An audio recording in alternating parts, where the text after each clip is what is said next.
and welcome to our garden. My name is Lucinda and I am with A Healthy Life. And today I'm really excited to tell you about one of my favorite vegetables. It is considered to be the most nutritious vegetable in all of Oceania. That's from Australia all the way to the Americas. It actually came from tropical Asia and has found its way across the Pacific, coming to Hawaii about 1965, which is where we are. But I haven't seen this plant very much around Hawaii. Some friends of ours that are really into organic, diversified farming gave us one stick of it. And we planted it in our garden, and this plant has become this and that and that. It's all over. But what's awesome about it is that it is not invasive. In fact, the Big Island Invasive Species Committee, they call Lau Pele or Tongan Bele Pono plant of the month. That means like a good plant of the month. And the reason is that not only is it highly nutritious and beautiful, it is non-invasive. And in Hawaii, that is really important. So it only grows right where you plant it. So it's also very soft. This is super easy to trim, okay? It's very soft. It's super easy to take out. And so it's not invasive, so that's why the Big Island Invasive Species says it's Pono Plant of the Month, because of the benefits, and there's no negative drawbacks.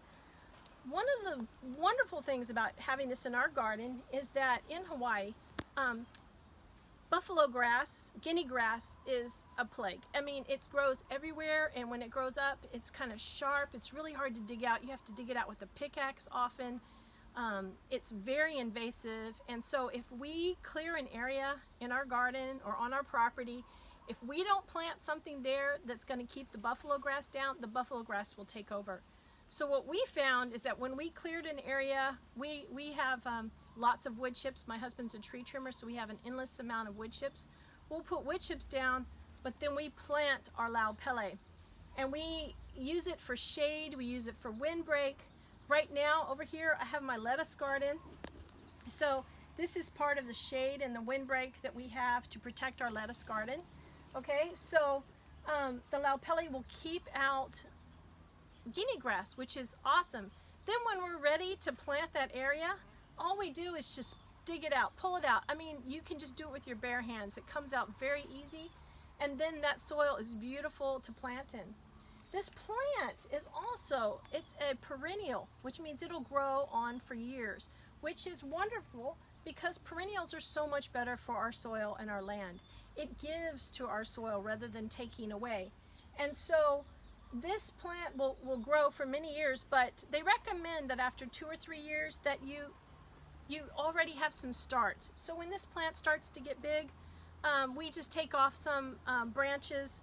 We cut it at an angle on the bottom. We'll plant it probably about this deep for this branch, you know, so it's supported, it won't fall over, you know. My husband likes to leave the leaves on. I like to take them off, but then it goes in the dirt. You just have to give it enough water so that it'll get established. It can handle droughts though. We've planted in areas on our property where we did not water it, and it actually was still able to get established, which is amazing. So once you plant this, then after several weeks, you're going to be having a plant that looks more like this. So this has been in the direct sun. It's got lots of young growth, and these little leaves are really great for making to have in your salad because they're so nice and tender and little. So anyway, it is a dream plant. And they actually call it a dream plant for lazy gardeners because it's so easy. You can't find an easier plant. I call it the easy peasy lemon squeezy plant for gardeners.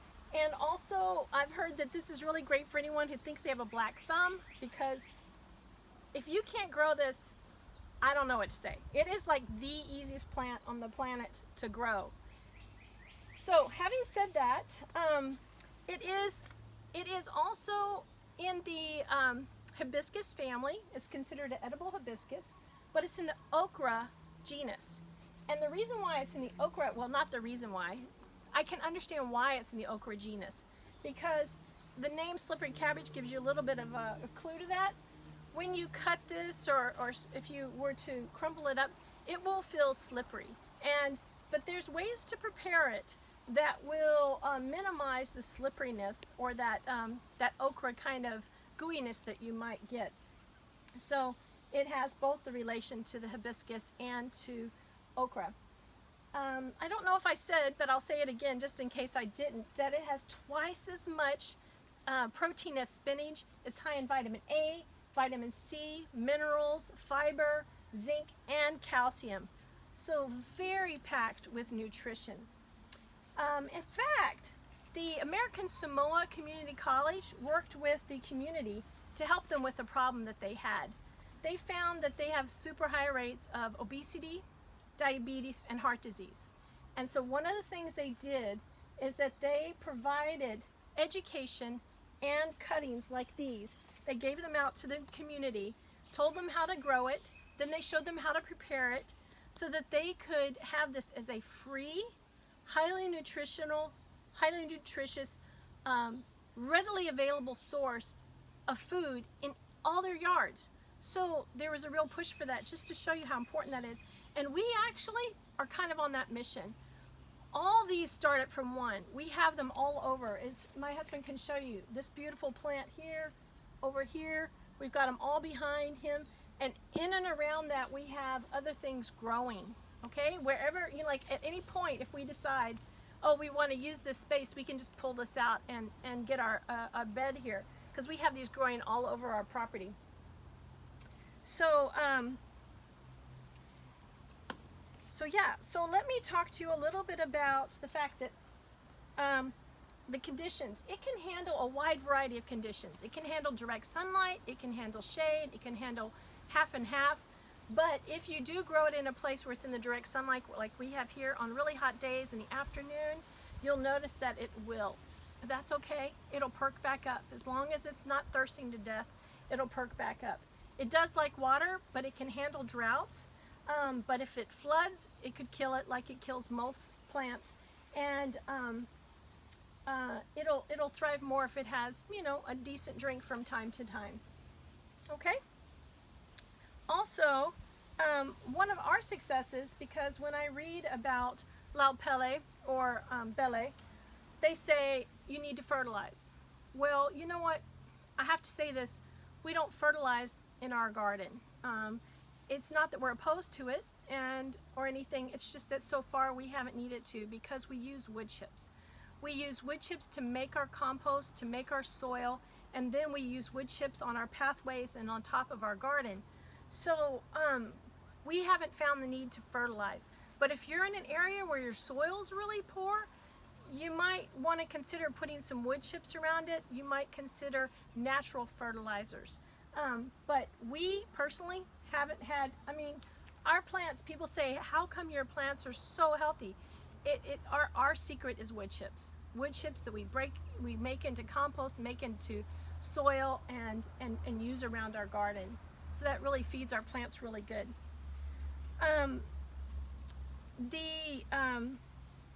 There are some pests that like this, but not most. We haven't really seen any pests. Only recently we started to get a little bit of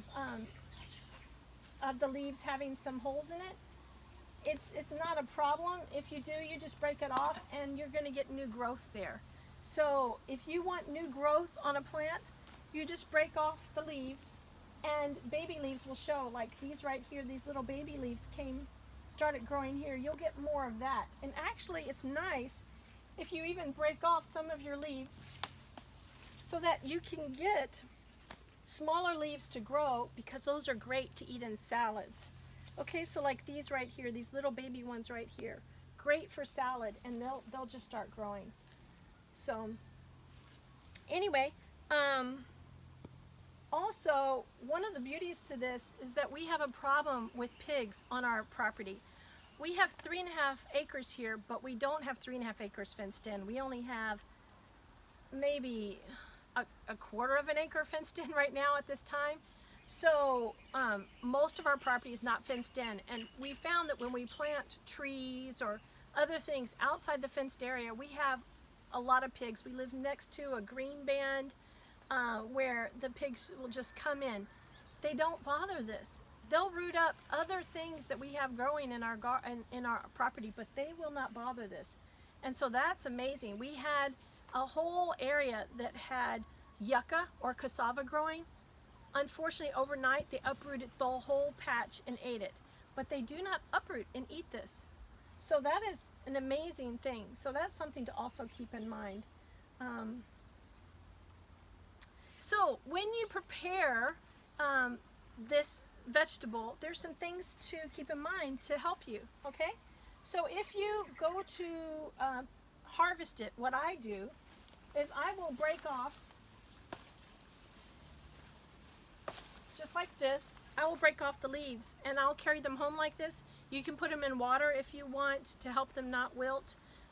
So if you're harvesting a lot, some people might consider selling them at a market and they'll have them in water like this. But I'll take them home like this, and then when I'm home, previously if I was washing my greens, I would put them in a salad spinner. I would soak them in water and then go from there.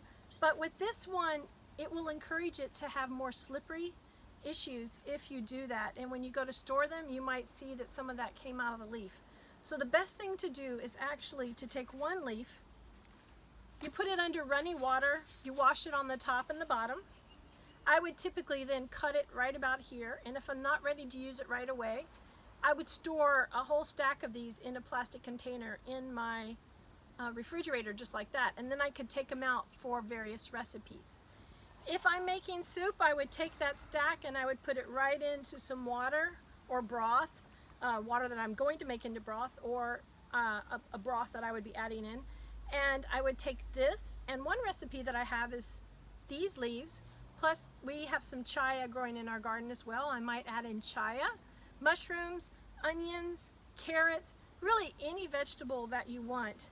And I would boil that up, let it cook till everything gets tender, and then I would blend it in a blender, and I would have a wonderful blended green soup.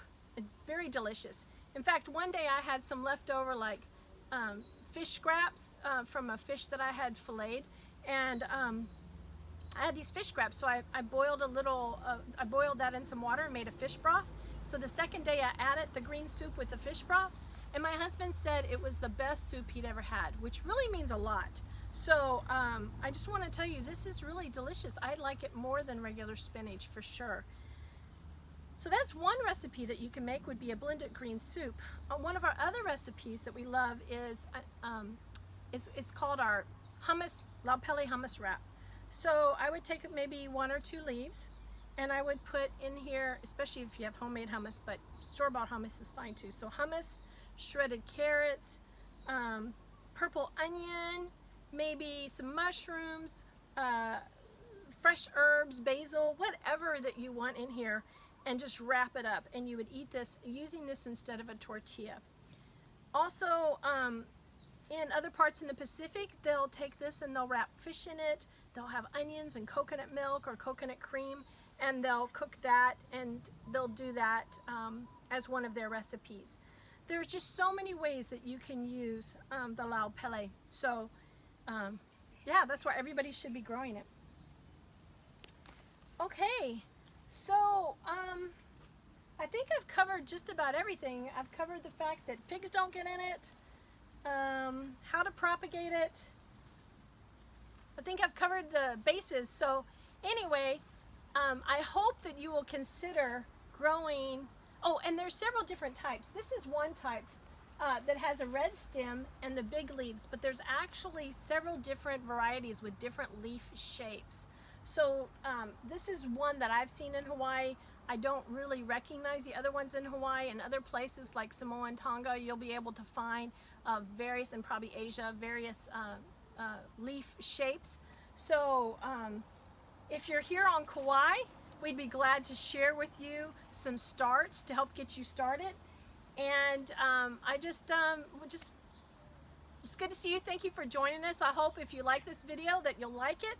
Subscribe so you can see future videos. I think we'll do some videos on cooking the Lau Pele. And we have other upcoming videos that I hope that you'll enjoy. So please give us a like and subscribe. Thank you.